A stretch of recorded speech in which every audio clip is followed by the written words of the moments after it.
La reine Hélène était assise près de la large fenêtre du palais, observant silencieusement la cour. Le soleil était doux ce matin-là. Des gardes patrouillaient. Une servante balayait le sol. Des oiseaux volaient dans le ciel. Tout semblait normal, mais son cœur était agité. Son fils unique, Daniel, était en âge de se marier. Il était beau, gentil et doux.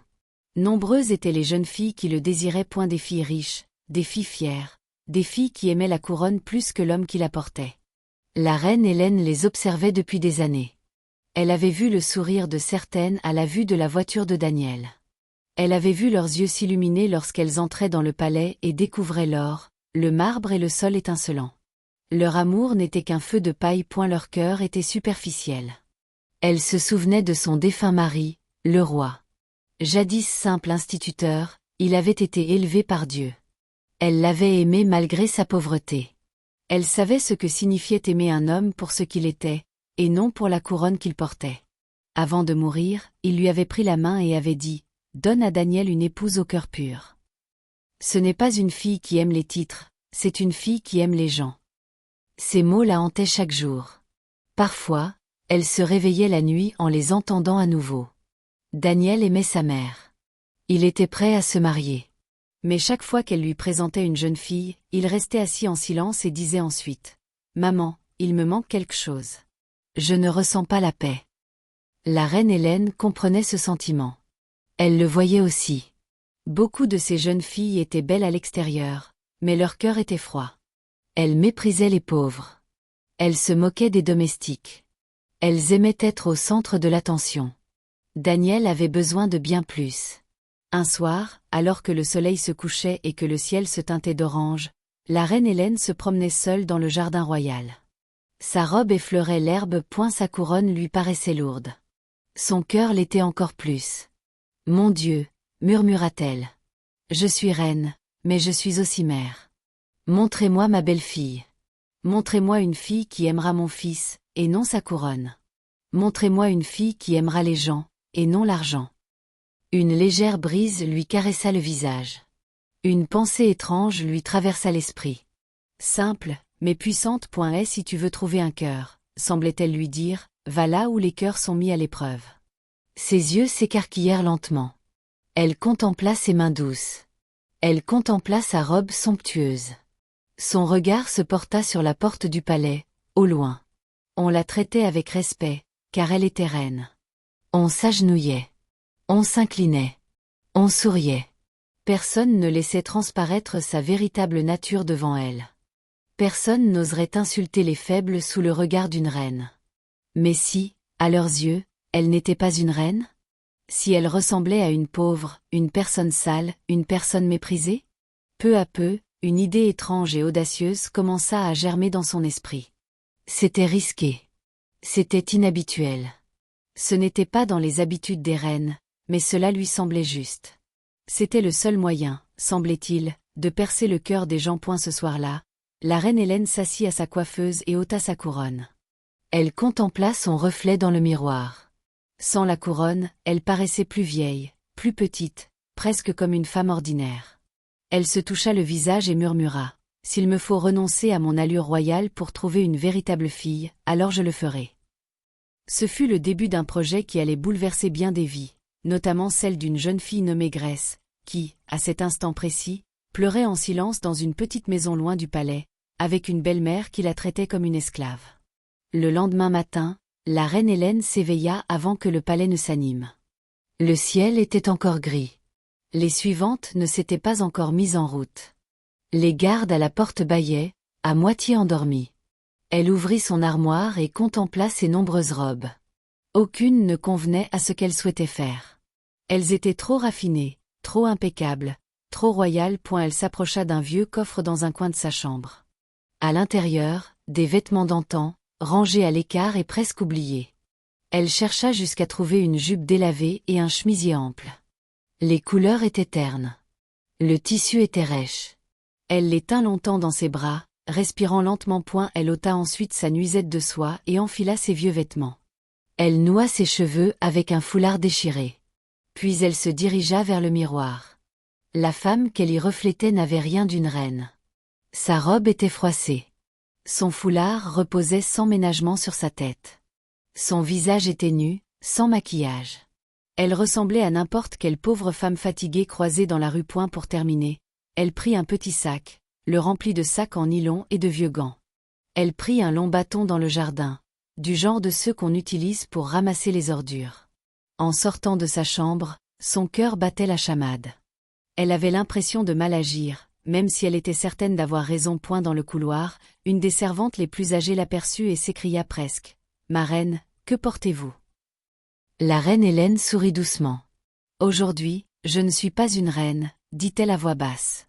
Aujourd'hui, je ne suis qu'une femme. » La servante ne comprit pas, mais le regard de la reine demeurait calme et grave. « N'en parlez à personne, » ajouta la reine Hélène. « Si quelqu'un vous pose des questions, dites que je suis allée au couvent. » La servante s'inclina, confuse mais obéissante. À la porte arrière du palais, la reine Hélène sortit discrètement. Le garde posté là, sans la regarder de près, la prit pour une ancienne employée et ne l'interrogea pas. Les rues aux alentours du palais s'éveillaient. Les marchands poussaient leurs brouettes. Des enfants en uniforme déchiré se hâtaient vers l'école. Les femmes balayaient le devant de leur petite maison, chassant la poussière et les détritus. L'air était imprégné d'une odeur de cuisine. La reine Hélène marchait lentement le long de la route, son sac à la main. Ses pieds touchèrent la poussière pour la première fois depuis des années. Les gens la croisaient sans la saluer. Personne ne s'inclinait. Personne ne lui adressait un sourire empreint de respect. Dans une cour, une femme qui balayait l'entrée la regarda avec dégoût. « Vieille femme à faire des boulots ingrats », grommela-t-elle à voix haute. « Toujours à ramasser les ordures. » Ces mots la choquèrent un peu.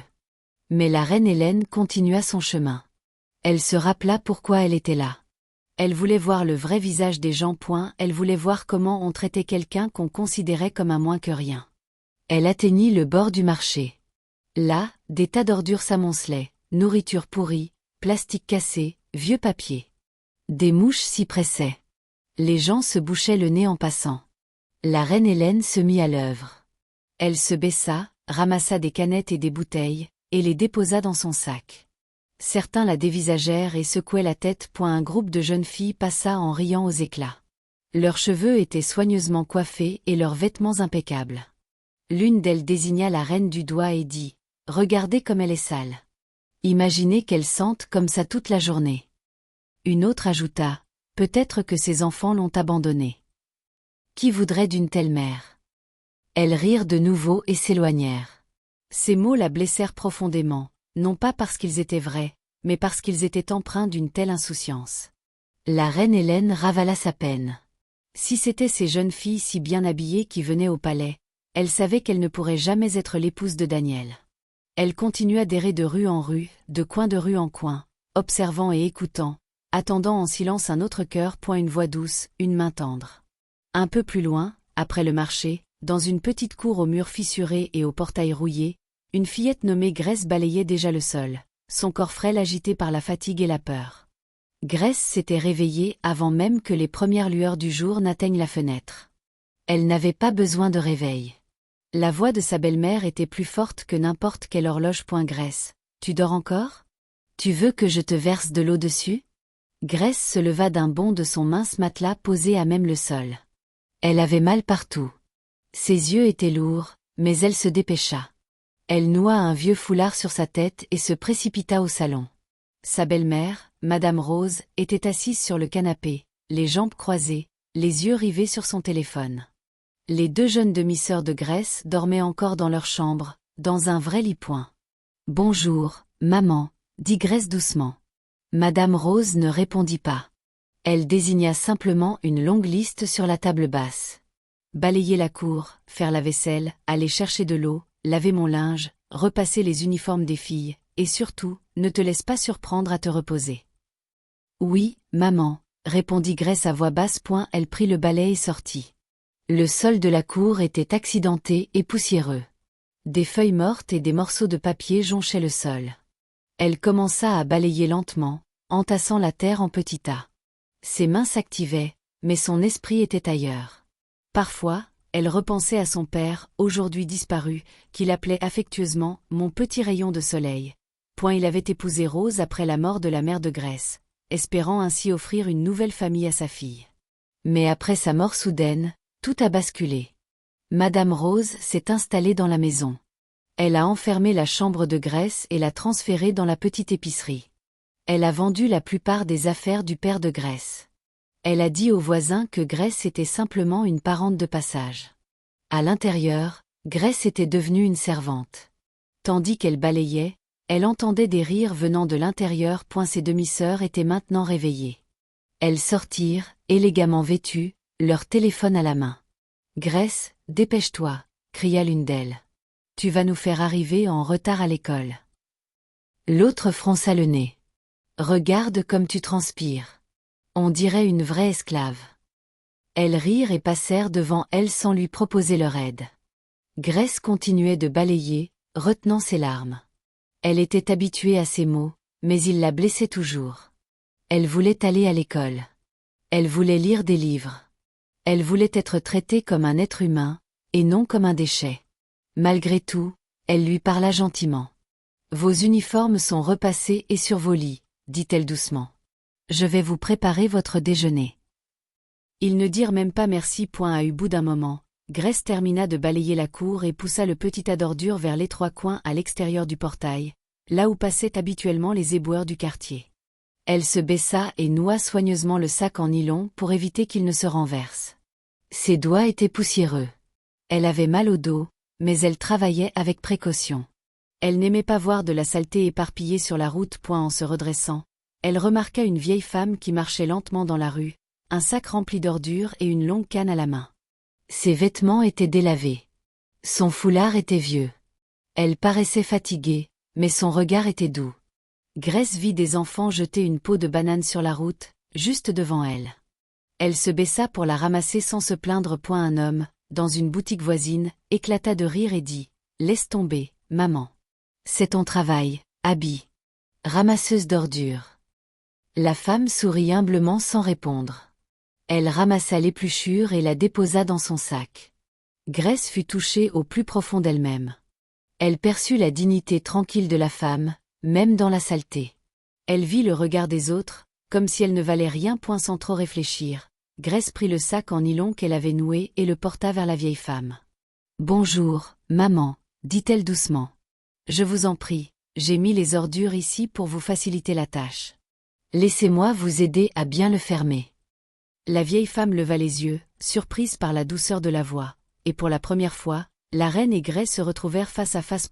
Et la reine Hélène, qui ressemblait désormais à une pauvre éboueuse, n'était pas habituée à ce qu'on lui parle avec respect sous cet déguisement.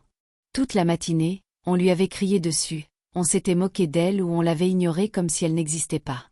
Mais cette jeune fille maigre et fatiguée, les vêtements couverts de poussière et le regard triste, lui parla doucement. « Bonjour, maman », répéta Gress en tenant délicatement le sac en nylon. « Laissez-moi vous aider. » Le cœur de la reine Hélène se réchauffa. Elle esquissa un sourire. « Bonjour, ma fille. » Elle répondit « Merci ». Gress s'agenouilla légèrement pour refermer le sac, s'assurant qu'il ne se déchirait pas. « Je suis désolée qu'ils aient mis de la terre partout, » dit-elle. « Je sais que votre travail n'est pas facile. » La reine l'observait attentivement. Gress ne feignait pas. Elle ne cherchait à impressionner personne. Pas de prince, pas d'appareil photo, juste une vieille femme et un sac poubelle. « Comment t'appelles-tu » demanda doucement la reine Hélène. « Je m'appelle Gress Ma » répondit la jeune fille. « Tu habites dans le coin. » La reine secoua la tête. « Je vais de lieu en lieu, » dit-elle d'une voix simple. « Je ramasse les déchets des gens pour les revendre et manger. » Le regard de Gress s'adoucit de pitié. « Je suis désolée, maman, » murmura-t-elle. « La vie est dure. » La reine Hélène inclina la tête. « Et toi, ma fille? Habites-tu dans cette maison ?» demanda-t-elle en désignant doucement la cour. Gress hocha lentement la tête. « Oui, maman. Est-ce ta mère ?» La gorge de Gress se serra. Elle hésita. La vérité pesait lourd sur sa poitrine. « C'est ma belle-mère, finit-elle par dire. La reine n'insista pas. Elle pouvait déjà lire la douleur dans les yeux de la fillette. Tu t'es levée tôt, dit doucement la reine Hélène. Je t'ai vu balayer. Tes mains sont trop petites pour un travail aussi important. Grace esquissa un sourire timide et faible. Si je ne le fais pas, personne ne le fera, répondit-elle. À ce moment précis, la voix de Madame Rose retentit à l'intérieur de la maison. Grace, où es-tu? As-tu fini avec ces immondices? Grace tressaillit. Oui, madame. J'arrive, répondit-elle. Madame Rose sortit vers le portail, le visage déjà crispé de colère. Lorsqu'elle vit Grace parler au ramasseur d'ordures, elle plissa les yeux. Que fais-tu là? Lança-t-elle sèchement. Tu te fais des amis parmi les déchets. Grace baissa les yeux. Tais-toi, cria Rose. Elle se tourna vers la reine et fit la moue. Maman, prends tes affaires et va-t'en. Ne reste pas devant ma maison. Tu empestes. La reine Hélène la regarda calmement. Bonjour, madame, dit-elle poliment. Rose siffla. Bonjour, pourquoi t'ai-je envoyé? Cette fille est déjà paresseuse. Et maintenant, tu viens la distraire. Et Grace, rentre maintenant, murmura-t-elle. Pardon, maman. Puis, les épaules basses, elle retourna précipitamment dans l'enceinte. La reine Hélène la regarda partir, une profonde tristesse l'envahissant. Elle avait vu tant de gens orgueilleux, mais la voix de cette belle-mère avait quelque chose de particulièrement froid. Il n'y avait ni amour, ni sollicitude, seulement du contrôle. La reine se retourna et s'éloigna lentement, mais son esprit demeura dans cette enceinte. Elle avait perçu quelque chose de précieux dans la petite bonté de Grace, un cœur qui respectait même celle que les autres traitaient de rebut. Tandis qu'elle descendait la rue, elle murmura, « Cette fille, Grace, son nom lui va comme un gant. » Elle décida de retourner dans cette rue. Elle voulait en savoir plus. Elle voulait voir si cette gentillesse n'était qu'un feu de paille ou si elle faisait partie intégrante de la personnalité de Grace. Cet après-midi-là, tandis que Grace lavait une grande pile d'assiettes et tentait de dissimuler les larmes qui coulaient sur ses joues, elle se souvint du regard doux de la vieille dame. Elle ignorait que la vieille femme pensait aussi à elle. Dans un coin tranquille du marché, un cœur royal dissimulé sous une écharpe sale. Le lendemain, la reine Hélène revêtit les mêmes vêtements délavés et noua la même vieille écharpe. Elle quitta de nouveau le palais par la porte de derrière, le cœur déjà attiré vers la rue où vivait Grace. Elle atteignit la cour en silence. Grace était dehors, penchée au-dessus d'une grande bassine de linge. Ses mains étaient couvertes de mousse savonneuse. L'eau éclaboussait sa longue jupe. « Bonjour, ma fille », la salua la reine depuis le portail. Grace leva brusquement les yeux. En voyant la vieille femme, son visage s'illumina d'un petit sourire sincère. « Bonjour, maman, dit-elle. Vous revoilà. » Ce sourire en disait long à la reine. Ce n'était pas une gentillesse ponctuelle. C'était une facette de la personnalité de Grace. « Comment se passe votre journée de travail ?» demanda la reine Hélène.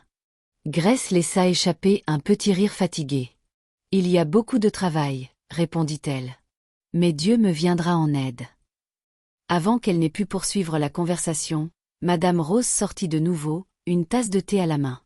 Elle fronça aussitôt les sourcils. « Encore vous ?» dit-elle à la reine. « Maman, n'y a-t-il vraiment aucun autre endroit où porter votre sac sale ?» La reine Hélène inclina légèrement la tête. « Je suis désolée, madame. Je suis seulement venue saluer la jeune fille. » Rose ricana. « Pourquoi faire? Est-ce votre compagne? » « Ce n'est rien. Un fardeau. » Elle se tourna vers Grace. « Si je te revois avec cette femme, tu dormiras dehors ce soir. Tu m'entends? » La peur serra la poitrine de Grace. « Oui, maman. » Elle murmura. La reine Hélène observait en silence, le cœur lourd de douleur. Elle ne pouvait laisser transparaître sa colère. Pas encore. Elle avait besoin d'en savoir plus. Plus tard dans la semaine, elle décida de mettre à nouveau Grace à l'épreuve. Par une chaude après-midi, la reine Hélène retourna dans la même rue. Cette fois, elle marcha plus lentement que d'habitude. Arrivée devant la propriété, elle fit semblant d'avoir le vertige. Ses jambes tremblaient. Elle laissa tomber son sac et s'appuya contre le portail, le souffle court. À l'intérieur, Grace lavait le linge. Elle entendit un bruit de chute dehors et se précipita vers le portail. Elle trouva la vieille femme à genoux, la tête baissée, haletante. « Maman !» s'écria Grace. « Ça va ?» La reine Hélène gémit doucement, jouant son rôle. « Ma tête, ma poitrine. » Sans réfléchir, Grace laissa son balai et accourut à ses côtés. Elle passa un bras autour de la vieille femme et l'aida à s'asseoir correctement. « Venez vous reposer à l'intérieur, je vous en prie, dit Grace. Le soleil est trop fort. Vous ne pouvez pas rester dehors comme ça. » Le cœur de la reine Hélène se serra. Grace savait que sa belle-mère serait furieuse. Malgré tout, elle voulait rentrer la vieille dame pour qu'elle se repose. Avant qu'elle n'ait pu bouger, Madame Rose sortit en trombe. « Que se passe-t-il » cria-t-elle. En voyant Grace tenant la vieille femme, elle explosa de colère. « Tu es devenue folle, Grace ? Je t'avais prévenue. » Grace déglutit difficilement. « Maman, elle ne se sent pas bien. » expliqua-t-elle. Laissez-la s'asseoir à l'intérieur un moment. Le fils, Rose, arracha le balai des mains de Grace. « Tu es stupide ? C'est ma maison, pas un camp de réfugiés. Qu'elle retourne mourir là d'où elle vient. » Les mots étaient tranchants comme des lames. La reine Hélène sentit les larmes lui piquer les yeux. Non pas pour elle-même, mais pour Grace. Grace se tourna vers sa belle-mère, la voix tremblante. « Maman, s'il te plaît. » supplia-t-elle doucement. « Juste 10 minutes. Elle peut s'asseoir dans un coin. Je finirai mon travail. » Rose s'approcha de Grace, les yeux brillants d'une lueur maléfique. « Si cette femme immonde franchit ce portail, tu ne mangeras pas un morceau dans cette maison aujourd'hui. En fait, je vais jeter ton matelas dehors. Tu dormiras avec elle près de la poubelle. » Grace se figea. La peur l'enchaîna. Elle regarda le visage fatigué de la vieille femme. Puis elle regarda la maison derrière elle, son seul abri. Lentement, elle aida la reine à s'asseoir correctement par terre, à l'extérieur du portail, sous un petit coin d'ombre. « Je suis désolée, maman, » murmura-t-elle, la voix brisée. « Elle ne vous laissera pas entrer, mais je vais vous apporter de l'eau. » Elle courut à l'intérieur, remplit une coupe d'eau propre et la rapporta à la reine, les mains tremblantes. « Je vous en prie, buvez, » dit Grace. « Je suis vraiment désolée. J'aimerais pouvoir faire plus. » La reine accepta l'eau, le cœur rempli de joie. À cet instant, elle comprit toute la situation. Une jeune fille opprimée, qui malgré tout choisissait la bonté, qui tentait d'aider une inconnue, même au prix de son propre confort. La reine Hélène savait au plus profond d'elle-même que c'était ce cœur qu'elle cherchait. Tandis que Grace reprenait ses tâches ménagères, essuyant ses larmes du revers de la main, la reine la regarda et lui fit une promesse silencieuse. « Je ne te laisserai pas seule dans cette maison, » murmura-t-elle. « Même si je dois me battre avec ma couronne, je vous sauverai. » Ce soir-là, la reine Hélène retourna au palais, épuisée physiquement, mais pleine d'énergie. Elle ôta ses vieux vêtements, se lava les mains et revêtit de nouveau sa robe royale. Une fois la couronne posée sur sa tête, elle se contempla dans le miroir. Et la même femme qui avait été insultée dans la rue paraissait à présent forte et respectée. Mais son cœur gardait en mémoire la jeune fille agenouillée près du portail, offrant de l'eau de ses mains tremblantes. Pendant le dîner, le prince Daniel remarqua le visage calme mais grave de sa mère. « Mère, » dit-il doucement, « quelque chose vous préoccupe-t-il » Elle esquissa un sourire. « Une mère a toujours quelque chose en tête, » répondit-elle. « Mais oui, cette fois, il s'agit de toi, » dit Daniel en posant sa fourchette. « Je t'écoute. » La reine Hélène regarda attentivement son fils. « Si tu rencontres une fille qui n'a rien, » demanda-t-elle lentement. « Pas de beaux vêtements, pas de famille riche, pas de titre, mais un cœur pur et bon. Seriez-vous prêt à épouser une femme comme elle ?» La réponse de Daniel fut simple et assurée. « Oui, maman, » dit-il sans hésiter. « C'est le genre d'épouse pour laquelle je prie. » Son cœur se calma. Elle hocha la tête. « Alors, je crois que Dieu a commencé à nous exaucer. » Le lendemain, la reine Hélène envoya l'un de ses gardes de confiance, vêtu simplement, dans le quartier de Grace. Elle lui donna des instructions claires. « Ne porte pas l'uniforme du palais, » lui dit-elle. « Ne parle pas de moi. Dis à la belle-mère qu'une riche dame de la ville cherche une jeune fille travailleuse pour l'aider dans sa grande maison. Dis que la jeune fille sera payée et vivra mieux là-bas. » Le garde obéit. Lorsque Madame Rose entendit parler d'une riche femme qui cherchait une domestique, et ses yeux brillèrent d'un intérêt avide. Elle se fichait des sentiments de Grace. Ce qui l'intéressait, c'était l'argent et l'occasion de fréquenter des gens riches. Grace, le cœur battant la chamade, se tenait près de la porte tandis que le garde parlait. « La dame est gentille, dit-il. Elle prendra bien soin de la jeune fille. On ne manquera de rien. La maison est grande et propre. La jeune fille aura sa propre petite chambre. » Madame Rose ne s'enquit pas de sa sécurité ni de son désir de partir. Elle accepta aussitôt. « Emmenez-la, dit-elle. De toute façon, elle ne sert à rien ici. Peut-être sera-t-elle utile à quelqu'un d'autre. » Grace sentit sa poitrine se serrer. Elle voulait échapper à cette vie d'esclave. Mais elle avait aussi peur d'aller dans une maison inconnue. Pourtant, une petite voix intérieure lui murmurait « C'est peut-être ta chance. » « Fais tes valises, » lui ordonna Rose. « Ne tarde pas, cet homme. Les occasions ne se présentent pas toujours. » Grace se précipita dans la petite pièce qui lui servait de chambre. Elle n'avait pas grand-chose. Quelques vieux vêtements, une petite Bible ayant appartenu à sa mère, une photo jaunie de son père. Elle les rangea dans un sac en nylon et le serra contre elle. Elle sortit dans la cour. Madame Rose la regarda d'un air sévère. « Si tu te comportes mal là-bas, ne reviens pas ici, » la prévint-elle. « Je ne t'ai pas envoyé pour me déshonorer. » Grace hocha la tête, se mordant les lèvres pour retenir ses larmes. « Oui, maman, » répondit-elle. Le garde la conduisit hors du portail et le long de la route. Grace ne se retourna pas. Elle n'avait rien à regarder. Ils marchèrent jusqu'à la route principale où une voiture noire les attendait. Les yeux de Grace s'écarquillèrent. Elle n'était jamais montée dans une telle voiture. « Montez, » dit gentiment le garde. Elle y monta lentement, le cœur battant la chamade. Tandis que la voiture traversait la ville, elle contemplait les immeubles, les lumières, les larges avenues. La peur côtoyait l'espoir dans sa poitrine. « Mon Dieu » pria-t-elle en silence. « Faites que cette femme soit bienveillante. Faites que ce lieu ne devienne pas un autre foyer de souffrance. » La voiture s'engagea dans une longue rue tranquille bordée d'arbres. Au bout du chemin se dressait une grande et magnifique demeure, avec de hautes grilles et des fenêtres étincelantes. Grace déglutit difficilement. « C'est ici ?» demanda-t-elle d'une voix tremblante. « Oui, » répondit le garde. « C'est ici que vous travaillerez. » Grace était loin de se douter que la riche femme qui l'attendait à l'intérieur n'était pas seulement riche, mais une reine.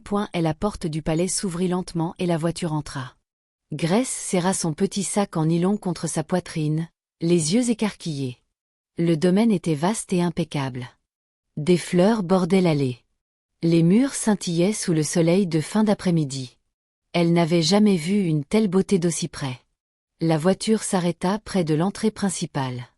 Le garde descendit le premier, puis lui ouvrit la portière. « Venez, » dit-il doucement. Grace descendit prudemment, craignant de tacher quoi que ce soit. L'air embaumait les fleurs et le ciré. Elle entendait des pas feutrés à l'intérieur, calmes et réguliers. Une servante apparut en haut des marches. Elle portait un uniforme impeccable et arborait un sourire chaleureux. « Vous devez être Grace, » dit-elle. « Oui, madame, » répondit Grace à voix basse. « Bienvenue, » répondit la servante. « Notre patronne vous attend. » Le cœur de Grace s'emballa. Elle ajusta son foulard et suivit la servante à l'intérieur. Le sol était lisse comme du verre. Les murs étaient ornés de tableaux. Tout paraissait trop lumineux pour une jeune fille issue de la poussière. Elles entrèrent dans un salon. Spacieux et sobre, il n'était pas encombré, mais chaque objet semblait avoir été choisi avec soin. Au centre d'un fauteuil moelleux se trouvait la reine Hélène, vêtue d'une robe sobre mais élégante, sa couronne posée délicatement sur sa tête. Grace se figea. Elle n'avait jamais été aussi près d'un membre de la royauté. Ses genoux fléchirent de même. Elle s'effondra à genoux. « Bonjour, ma reine, » murmura-t-elle, tremblante. La reine Hélène sourit doucement. Sa voix était douce, comme à la porte, mais plus claire à présent. « Lève-toi, mon enfant, » dit-elle. « Quel est ton nom ?» Grace se leva lentement, la tête toujours baissée. « Grace, ma reine. » La reine la regarda longuement. Elle vit la fatigue dans ses yeux, l'humilité dans sa posture, les cicatrices sur ses mains, témoin d'un labeur excessif. « Quel âge as-tu, Grèce ?» demanda-t-elle. « J'ai 25 ans, « Ma reine », répondit-elle. « As-tu déjà travaillé dans une autre maison ?» Grèce déglutit. « Non, ma reine. Seulement chez ma belle-mère. » Le regard de la reine s'adoucit. « Assieds-toi, » dit-elle en désignant une petite chaise. Grèce hésita point. « Ma reine, je ne peux pas. »« Je vous ai dit de vous asseoir, » répéta la reine, toujours avec douceur. « Vous êtes en sécurité ici. » Doucement, dit Grèce en s'asseyant au bord de la chaise, ses doigts tordant le PAN de son écharpe.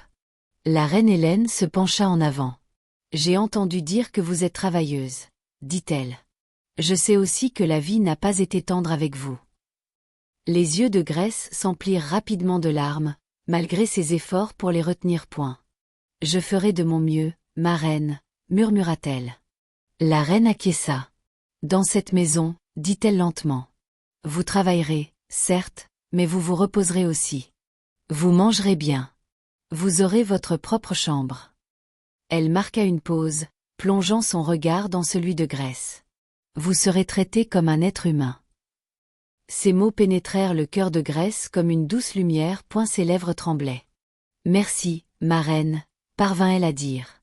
À cet instant précis, une porte s'ouvrit au fond de la pièce. Des pas se rapprochèrent. Un jeune homme entra dans le salon, grand et calme, vêtu d'une simple chemise et d'un pantalon. Sa présence était à la fois douce et assurée. C'était le prince Daniel. « Mère, » salua-t-il. Puis son regard se posa sur Grèce. Elle baissa rapidement les yeux, n'osant pas croiser le sien. « Daniel, » dit la reine Hélène avec un petit sourire, « voici Grèce.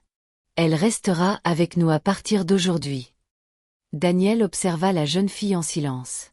Il remarqua son regard baissé et ses épaules légèrement voûtées, comme si elle avait l'habitude qu'on lui crie dessus point, et elle remarqua aussi la force tranquille qu'elle dégageait en retenant ses larmes. « Bienvenue, Grèce, » dit-il gentiment. « Vous êtes en sécurité ici. » Ces mots simples firent lever les yeux à Grèce un bref instant. Leurs regards se croisèrent. Un sentiment doux et indéfinissable s'établit entre eux. Pas encore d'amour, mais une petite, discrète reconnaissance. « Merci, monsieur, » murmura-t-elle. La reine Hélène les observait, le cœur serein. Elle ne parla pas de mariage. Pas encore. Elle ne précipiterait rien point, elle souhaitait que leur cœur s'ouvre lentement, naturellement, comme naissent les véritables sentiments. « Grèce, » dit la reine, « allez voir la servante. Elle vous montrera votre chambre et la cuisine. Reposez-vous un peu. Votre nouvelle vie commence aujourd'hui. » Grèce se leva et s'inclina. « Merci, ma reine, » répéta-t-elle, les larmes coulant désormais librement sur ses joues tandis qu'elle suivait Marie hors de la pièce. Le prince Daniel se tourna vers sa mère. « Elle est différente, » dit-il doucement. La reine Hélène sourit, les yeux pétillants d'une joie discrète. « Oui, » répondit-elle. « C'est vrai. » Les jours se transformèrent en semaines, et le palais devint peu à peu le foyer de Grèce. Au début, elle se déplaçait comme une ombre, craignant de toucher quoi que ce soit, craignant de faire des erreurs. Elle se levait tôt, aidait en cuisine, faisait le ménage et servait avec une attention discrète. Mais contrairement à la maison de sa belle-mère, personne ne la réprimandait pour un rien. Si elle laissait tomber une cuillère, Marie riait doucement et disait « Ne t'inquiète pas, Grèce. Ça arrive. » Si elle paraissait fatiguée, la cuisinière lui donnait un morceau de pain supplémentaire et lui disait de s'asseoir quelques minutes. Peu à peu, la peur qui l'habitait commença à se dissiper. Le prince Daniel passait souvent par la cuisine pour saluer le personnel. Il traitait chacun avec respect, du cuisinier à la femme de ménage. Chaque fois qu'il voyait Grèce, il souriait et lui demandait « Comment allez-vous aujourd'hui ?» Les premières fois, elle se contentait d'un rapide hochement de tête. Mais un jour, elle prit son courage à deux mains et répondit « Je vais bien, monsieur. » « Merci. » Il remarqua comme son visage s'illuminait lorsqu'elle parlait de choses simples, comme l'odeur du pain le matin ou le bruit de la pluie le soir. Il remarqua qu'elle était reconnaissante pour un rien, même un mot gentil. Un après-midi, la reine Hélène fit venir la Grâce dans le jardin. L'air était frais. Des oiseaux sautaient dans l'herbe. La reine était assise sur un banc, sa robe simple, sa couronne posée à côté d'elle. « Assieds-toi avec moi, » dit-elle. Grèce, perplexe, s'assit sur le bord. Ma reine, ai-je fait quelque chose de mal? Demanda-t-elle prudemment. La reine secoua la tête. Non, ma fille, tu as tout fait correctement. Elle observa Grèce un long moment, puis reprit lentement. Je veux te dire quelque chose aujourd'hui.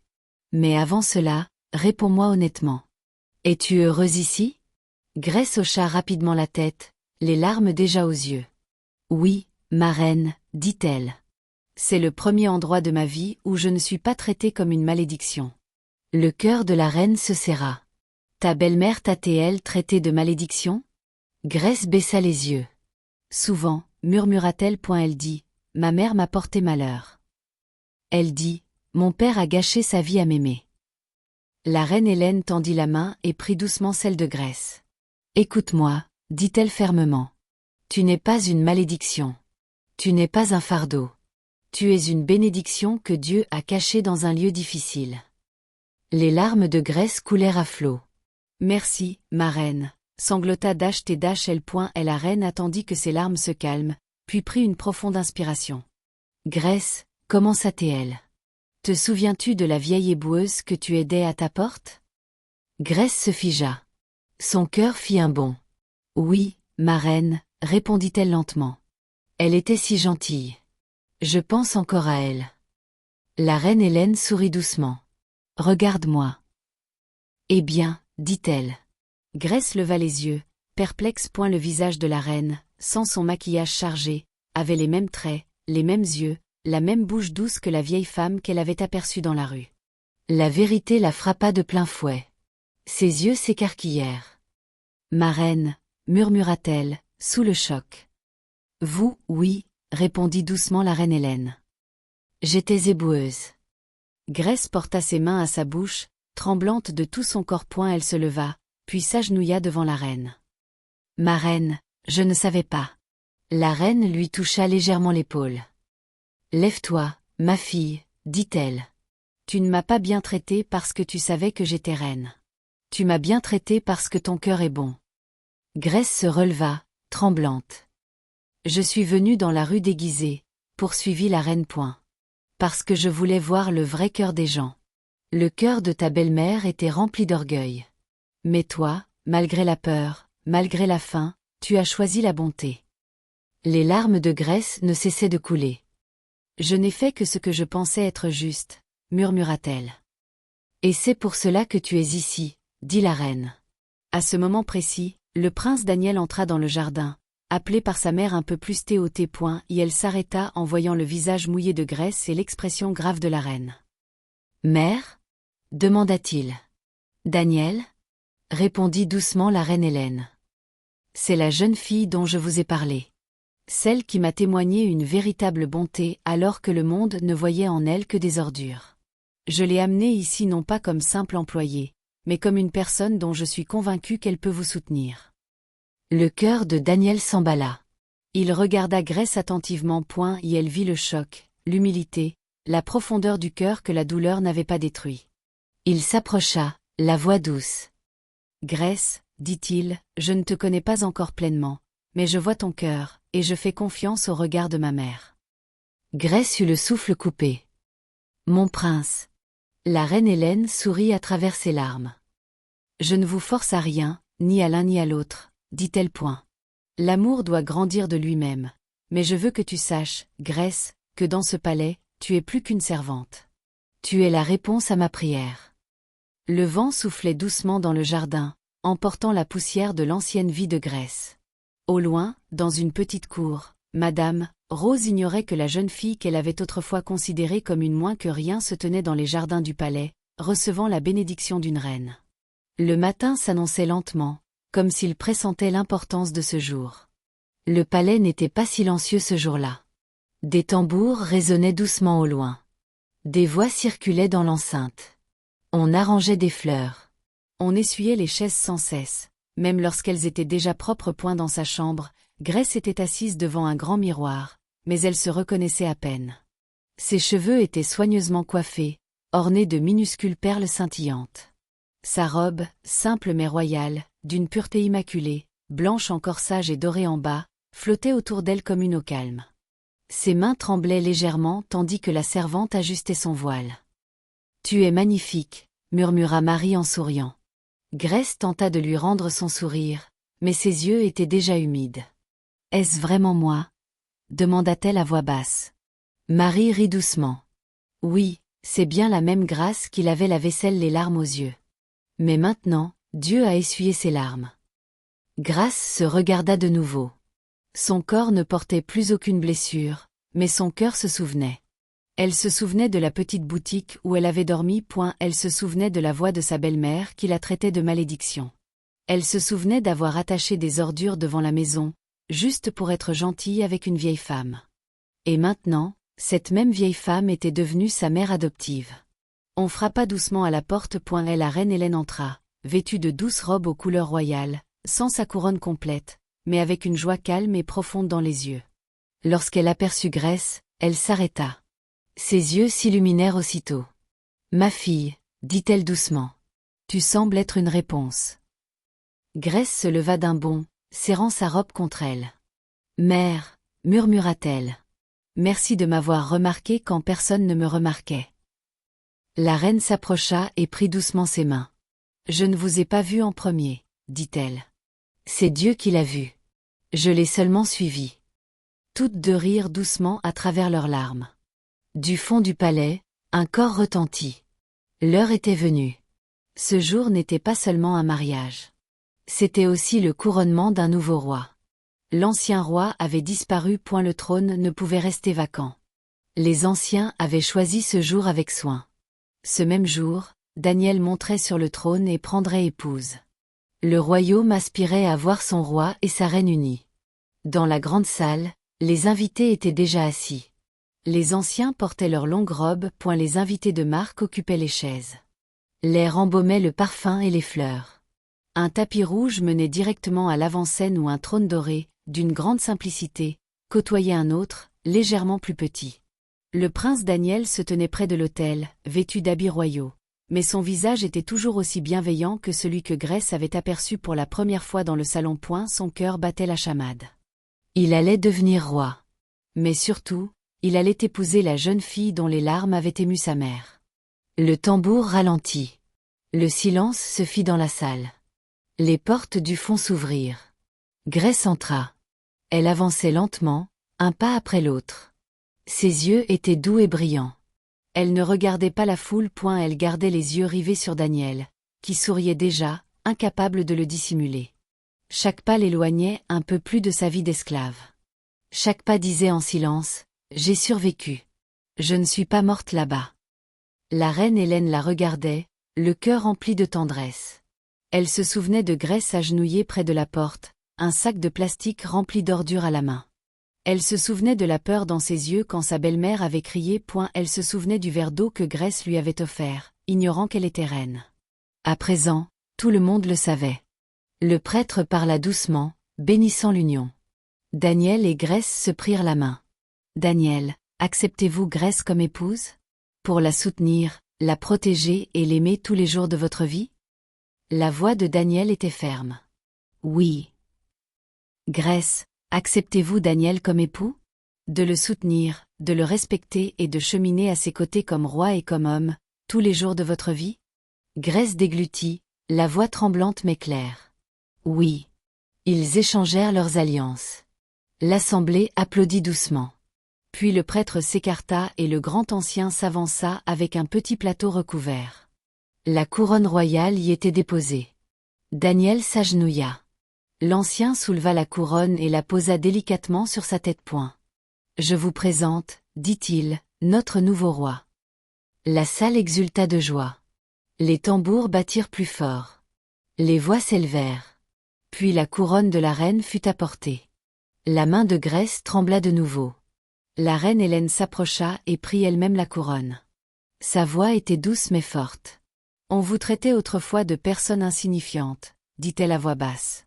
Seule Grace et quelques personnes proches purent l'entendre. « Aujourd'hui, je vous couronne, vous qui êtes ma fille et ma reine. » Elle la déposa délicatement sur la tête de Grace. L'ancien leva son bâton. « Voici Grace, » annonça-t-il. « Épouse de notre roi, reine de ce pays. » Le peuple se leva et applaudit de nouveau. Certains avaient les larmes aux yeux. Au loin, dans la petite cour aux murs fissurés, Madame Rose était assise devant le téléviseur d'un voisin. Elle s'y était rendue par curiosité. Après avoir appris que le mariage du prince serait retransmis en direct, ses demi-sœurs, Clara et Bella, s'assirent près d'elle en grignotant. Elles observèrent la salle, le roi, les anciens, puis la caméra se déplaça et s'arrêta sur le visage de la nouvelle reine. Les gâteaux échappèrent des mains de Clara. Bella laissa tomber sa tasse. La bouche de Rose s'ouvrit lentement. Ses yeux s'écarquillèrent. « C'est Grèce », murmura-t-elle, la voix brisée. Les filles se penchèrent en avant-point.